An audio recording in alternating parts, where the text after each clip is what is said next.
ഇപ്പോൾ അഡ്വക്കേറ്റ് ആൻസൺ കൂടി ചേരുന്നുണ്ട്. അഡ്വക്കേറ്റ് ആൻസൺ, താങ്കളുടെ ഒരു സംഘടനയുമായി ബന്ധപ്പെട്ട് താങ്കൾ പ്രവർത്തിക്കുന്ന സംഘടന അത് വിദ്യാർത്ഥികൾക്കിടയിലെ അടക്കമുള്ള ചില സർവേകളും ഒക്കെ നടത്തുന്ന സംഘടനയാണ്. അതിൽ നിന്ന് എന്താണ് മനസ്സിലാക്കാൻ സാധിക്കുന്നത്? അതായത് ഇത്തരം വിഷയങ്ങൾ മാധ്യമങ്ങളിലൂടെ അടക്കം റിപ്പോർട്ട് ചെയ്യപ്പെടുന്നു, അത് പൊതുസമൂഹം വലിയ തോതിൽ ചർച്ച ചെയ്യുന്നു. പക്ഷേ ഉത്തരവാദിത്തപ്പെട്ട സംവിധാനമാണ് ഇത് കൃത്യമായി മോണിറ്റർ ചെയ്യേണ്ടതും അതിന് തടയിടേണ്ടിടത്ത് തടയിടുകയും നിയന്ത്രിക്കുകയും ഒക്കെ ചെയ്യേണ്ടത്.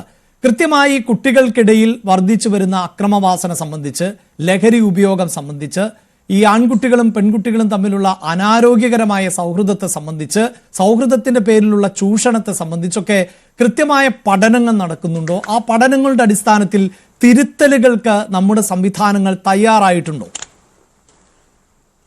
തിരുത്തലുകൾക്ക് നമ്മുടെ ഗവൺമെന്റ് ആയാലും അല്ലെങ്കിൽ സംവിധാനങ്ങൾ തയ്യാറായിട്ടുണ്ടോ എന്ന് ചോദിച്ചു കഴിഞ്ഞാൽ നമുക്കതിൽ മനസ്സിലാക്കേണ്ട ഒരു കാര്യം, നമ്മളൊരു സമൂഹമായിട്ട് ജീവിക്കുകയാണ്. സമൂഹം എന്ന് പറയുമ്പോൾ ഒരുപാട് തരത്തിലുള്ള ആളുകളും ഒരുപാട് തരത്തിലുള്ള സംഘടനകളും മതങ്ങളും എല്ലാം ഉൾപ്പെടുന്ന ഒരു സമൂഹമായിട്ട് നമ്മൾ ജീവിക്കുമ്പോൾ ഇതിനെ ചെയ്യുന്നതിനൊക്കെ ഗവൺമെന്റിന്റെ ഭാഗത്തു നിന്ന് ചെയ്യുന്നതിന് പലപ്പോഴും ഒരുപാട് പരിമിതികളുണ്ട്, ഒരുപാട് ടൈം കൺസ്യൂമിംഗ് ആണ്.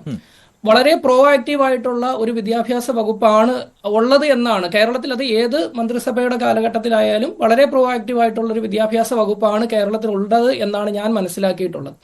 ഇതിൻ്റെ അകത്ത് നമ്മൾക്ക് പലപ്പോഴും ഉണ്ടാകുന്ന ഒരു ബുദ്ധിമുട്ടെന്ന് പറയുന്നത്, ഇതെല്ലാം തന്നെ ഗവൺമെന്റ് മാത്രം ചെയ്യണം അല്ലെങ്കിൽ ഗവൺമെന്റ് സംവിധാനത്തിലൂടെ മാത്രം ഇതെല്ലാം നടക്കണമെന്ന വാശിയോടുകൂടി നമ്മൾ എന്തിനെ സമീപിച്ചു കഴിഞ്ഞാലും അതിനൊരു പരിഹാരം ഉണ്ടാകില്ല എന്നത് നമ്മൾ ആദ്യമേ മനസ്സിലാക്കേണ്ട ഒരു വസ്തുതയാണ്. രണ്ടാമതായിട്ട്, ഇത്തരത്തിലുള്ള പഠനങ്ങൾ നടക്കുമ്പോൾ ഈ പഠനങ്ങൾ നടത്തതിന്റെ അടിസ്ഥാനത്തിൽ പിന്നീട് തുടർ പ്രവർത്തനങ്ങൾക്ക് ഗവൺമെന്റ് മുന്നിട്ടിറങ്ങിയാൽ പോലും അതിനെ പല തരത്തിൽ റെസിസ്റ്റ് ചെയ്യുന്നത് നമ്മൾ കണ്ടിട്ടുണ്ട്. 1990കളുടെ അവസാനം കേരളത്തിൽ ലൈംഗികതാ വിദ്യാഭ്യാസത്തിന് വേണ്ടി അന്നൊരു ശ്രമം നടത്തിയപ്പോൾ അതിനെ ചെറുത്തു തോൽപ്പിച്ചത് ഈ നാട്ടിലുള്ള മാതാപിതാക്കളാണ്.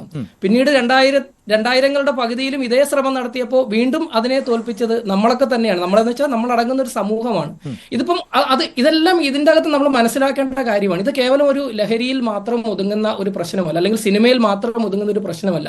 പലപ്പോഴും ഇത് സിനിമകളെ കുറിച്ച് പറയുമ്പോൾ നമ്മൾ മനസ്സിലാക്കേണ്ട കാര്യം, സിനിമയേക്കാൾ കൂടുതലായി കുട്ടികളെ ഇൻഫ്ലുവൻസ് ചെയ്യുന്ന സോഷ്യൽ മീഡിയ ഇൻഫ്ലുവൻസേഴ്സ് എത്രത്തോളം അവരെ സ്വാധീനം ചെലുത്തുന്നുണ്ട് എന്ന് ഇത് എല്ലാം നമുക്ക് പഠിച്ചു തീർക്കാൻ പറ്റില്ല. നമ്മൾ അവിടെ മനസ്സിലാക്കേണ്ട ഒരു കാര്യവും കൂടെ ഉണ്ട്. ഒരു കുട്ടിയെ സംബന്ധിച്ചിടത്തോളം ആ കുട്ടി സ്കൂളിൽ ചെലവഴിക്കുന്ന ഒരു സമയം എന്ന് പറയുന്നത് പരമാവധി ഒരു 6 മണിക്കൂറോ 7 മണിക്കൂറോ ആയിരിക്കും.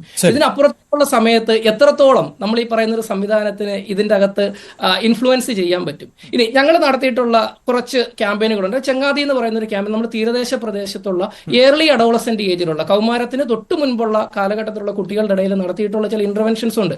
ഇതിനകത്ത് നമ്മൾക്ക് മനസ്സിലാവുന്ന ഒരു കാര്യം, ഏകദേശം ഒരു 38% കുട്ടികൾ അബ്നോർമൽ ആയിട്ടുള്ള ബിഹേവിയറൽ പ്രോബ്ലംസ് കാണിക്കുന്ന കുട്ടികളെ നമുക്ക് കണ്ടെത്താൻ പറ്റിയിട്ടുണ്ട്. 36% കുട്ടികൾ ഉത്കണ്ഠ, അതിന്റെ ഒരു മോഡറേറ്റ് മുതൽ സിവിയർ ലെവൽ വരെയുള്ള ഉത്കണ്ഠ കാണിച്ചിട്ടുള്ള കുട്ടികളുണ്ട്. ഇത്തരത്തിലുള്ള പ്രശ്നങ്ങൾ നമ്മൾ കണ്ടെത്തി മുന്നോട്ട് വരുമ്പോൾ അവിടെയുള്ള ഒരു വലിയൊരു പരിമിതി എന്ന് പറയും, ഇപ്പം തിരുവനന്തപുരം ജില്ലയിൽ തന്നെ ഏകദേശം സർക്കാരിന്റെ കീഴിൽ വരുന്ന സർക്കാർ സ്കൂളുകൾ, എയ്ഡഡ് സ്കൂളുകൾ എന്ന് പറയുന്ന 1000-ഓളം ഉണ്ട്.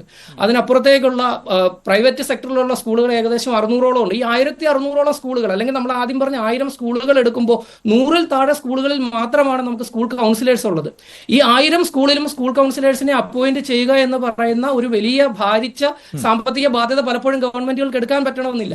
ഇവിടെ എല്ലാം നമ്മൾക്ക് വേണ്ടുന്നത് ഈ പൊതുസമൂഹത്തിനോടൊപ്പം തന്നെ നമ്മൾക്ക് ഏതൊക്കെ തരത്തിൽ നമുക്ക് റിസോഴ്സുകളെ മൊബിലൈസ് ചെയ്യാമെന്നും ഇത്തരത്തിൽ മൊബിലൈസ് ചെയ്യുന്ന റിസോഴ്സുകളെ എങ്ങനെ എഫക്റ്റീവായിട്ട് ഈ കാര്യങ്ങളെല്ലാം ഉപയോഗിക്കാമെന്നും മനസ്സിലാക്കേണ്ടതാണ്. ഒരു കാര്യം കൂടെ ഞാൻ പറയാം, നമ്മൾ ഈ പറയുന്ന പൊതുവിൽ നമ്മൾ വെളിയിൽ കാണുന്ന ലോകത്തിന് അപ്പുറത്തേക്ക് കുട്ടികൾക്ക് എന്ത് കാര്യവും അപ്രോച്ചബിൾ ആയിട്ടുള്ള ഒരു ലോകത്താണ് നമ്മൾ ജീവിക്കുന്നത്. അത് നമ്മൾ ലൈംഗികതയിൽ തുടങ്ങി ലഹരിമരുന്ന് വരെയുള്ള ഏതൊരു കാര്യവും കുട്ടികൾക്ക് ഒരു തരത്തിലുള്ള മറയുമില്ലാതെ അല്ലെങ്കിൽ ഒരു തരത്തിലുള്ള ഗവൺമെന്റ് സംവിധാനങ്ങളുടെയും തടയില്ലാതെ എത്തിപ്പെടാൻ പറ്റുന്ന ഒരു ലോകത്ത് നിന്നുകൊണ്ട് നമ്മൾക്ക് ചെയ്യാൻ പറ്റുന്ന കാര്യങ്ങൾക്ക് പരിമിതികളുണ്ട്. ശരി ഡോക്ടർ.